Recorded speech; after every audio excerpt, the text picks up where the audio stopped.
On the night of May 7, 2025, Pakistan was asleep. But then, at 1:05 in the morning, everything changed. India launched airstrikes on 9 different places in Pakistan and Pakistan-occupied Kashmir. India says they killed over 70 militants. Pakistan is now calling this an act of war. And don't forget, both countries have nuclear bombs. So the big question is, will Pakistan hit back? On April 22nd in Kashmir, 4 terrorists crossed over from Pakistan. They started shooting at tourists, killing 26 people. People all over India were very angry. They took to the streets to protest. After the attack, India first tried to handle things without fighting. They stopped all official talks with Pakistan. They also put a hold on an old agreement that sends river water from India to Pakistan. Pakistan didn't just accept this. Their leaders replied with a strong warning. They said if India blocks their water, there will be blood in the rivers instead. India's Prime Minister gave his military the full power to choose targets, make plans, and take action. The spy agencies began searching for the terrorists, and the army moved into place along the border. Fighter jets practiced in the sky, ships guarded the seas, and soldiers readied their guns. Pakistan was on high alert. People there couldn't sleep. It felt like everyone was waiting for something big to happen. On the night of May 7, 2025, Pakistan was dark and quiet. Most people were sleeping at home, but at 1:05 a.m., the feeling changed completely. Indian jets took off from their bases. In total, they fired 24 missiles. These missiles headed straight for 9 secret militant camps. Some camps were hidden in the hills of Pakistan-run Kashmir. Others were in the farmlands of Punjab. India had chosen these places carefully, believing that's where the militants were. Within minutes, every missile found its target. In Muzaffarabad, people living nearby heard loud booms and saw huge clouds of smoke. In Kotli and Shakagar, fires lit up the dark fields. In Akhnor and Shikargarh, villagers rushed out of their homes as the ground shook and dust filled the air where a camp used to be. Indian leaders said they only targeted the camps. They said no homes, schools, or army posts were hit. They made sure the attack was very careful to keep everyday people safe. By 1:25 in the morning, the last missile had hit its target, and the attack was finished. Back in India's control rooms, officers watched on their screens. They saw that the mission had gone exactly as they had planned. The jets flew back to their bases. Across the border, Pakistan's response was fast and strong. Warning sirens blared in the cities. Soldiers rushed to their posts. Radar systems started scanning the sky. Frightened families woke up, hiding in their basements or running out into the streets. Nobody got any sleep that night. When morning came, the news was everywhere. India announced that more than 50 militants were killed in the attacks. Pakistan's leaders called the attack an act of war and warned that they would respond very soon. Masood Azhar was one of the main terrorists India wanted to find. Spies said he helped plan the attack on April 22nd and was running training camps in Pakistan-run Kashmir. When India attacked on May 7th, they aimed for his hiding spot near Kotli, hitting 9 places with 24 missiles. But Azhar wasn't there. He had left just a few hours before the attack. Sadly, about 10 of his family members were killed when their house, which was next to the camp, was hit. No one knows for sure what happened to Azhar. He could still be alive and hiding, or he might have been hurt or even killed. And this isn't the first fight like this between India and Pakistan.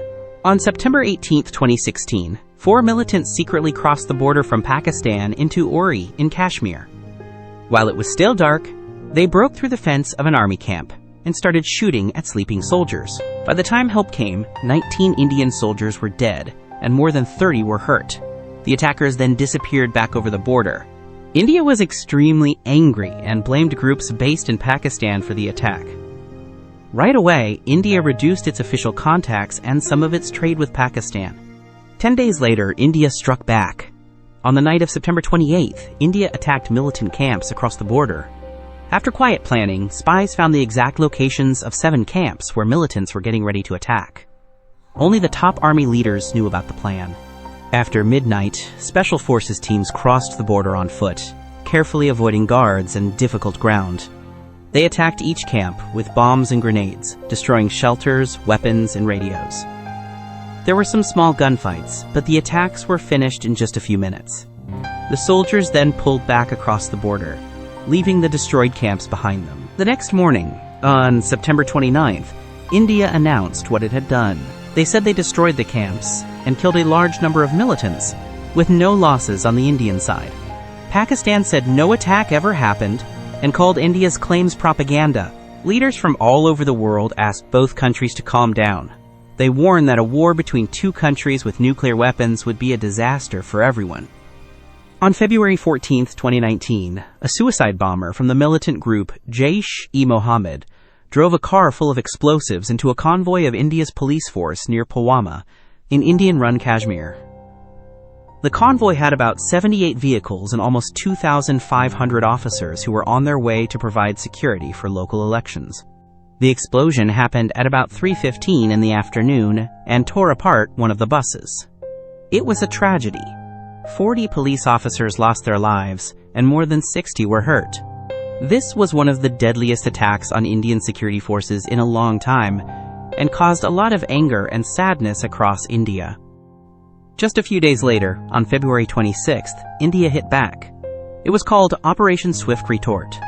Before sunrise, in the dark, Indian Air Force jets flew across the border. They dropped bombs on what they said was a Jaish training camp in Balakot, in Pakistan-run Kashmir. India said it had hit the camp where the Pulwama attackers had been trained. Pakistan sent its own fighter jets up, and for a short time, they fought in the air. Both countries claimed they shot down an enemy plane. One Indian jet was shot down, and its pilot was captured. He was sent back to India safely 2 days later. Pakistan also said it lost one of its F-16 jets, but India said this did not happen. And now, for the attack on May 7, 2025, India gave it the name Operation Synindor. In Hindu culture, Synindor is a red powder. A husband puts it on his wife's hair as a sign of love and marriage. The name honors the memory of one of the Pulwama attack victims whose husband died. His wife's Synindor is now a symbol of her loss. India was very quick to say that its May 7th attacks were only aimed at terrorists, not at the country of Pakistan. They said Operation Synindor only hit militant camps and training centers, not places where regular people live or army bases. But that wasn't the end of it for Pakistan. In its capital city, Islamabad, top security leaders have been in emergency meetings all day and all night, figuring out what to do. Publicly, Pakistani leaders have reminded everyone that their country has nuclear weapons and that their missiles are meant to be fired, not just kept in storage. I'm not here to take sides or push a certain view. I just want to share the real facts with you as they happen on the ground. Your likes and subscribes mean a lot and really motivate me and my team. The tension on the ground is very real. Right after Operation Synindor, Pakistani forces began firing heavy weapons across the border. Today, the Indian government said that Pakistan fought back on the night of May 8th. They said Pakistan fired drones and missiles at cities like Srinagar, Jammu, and Amritsar. India's air defense system shot down every single one, and the destroyed parts are being gathered as proof. Then, early this morning, India hit back at Pakistan's air defense radars, taking out at least one of them near the city of Lahore. Along the border in Jammu and Kashmir, Pakistan also fired mortars and heavy guns into villages in the Poonch and Rajouri areas. Reports from local officials say that at least 15 regular people, including women and children, have been killed. Another 43 people have been injured. India's leaders are watching every move Pakistan makes. The Indian military is on high alert along the border, with fighter jets doing practice runs and more soldiers moving to the front. The Prime Minister has said publicly that India wants peace, but it won't think twice about defending itself. Normal people in Pakistan, who are already having a tough time with rising prices and a weak economy, are now also afraid that a full war could start any time. People say they're sleeping with one ear open, listening for sirens, and families are stocking up on food and water, just in case. For now, both countries are stuck in a dangerous situation. India says it only hit terrorists. Pakistan says it has the right to hit back. In the meantime, everyday people on both sides of the border are just watching and waiting, hoping things don't get worse. Will Pakistan answer with a full-scale military attack? I honestly never thought my last video would get so popular. Thank you all so much for your reactions and comments. If you haven't watched it, the link is down in the description. That's all I have for today. Stay safe, and I'll see you again soon.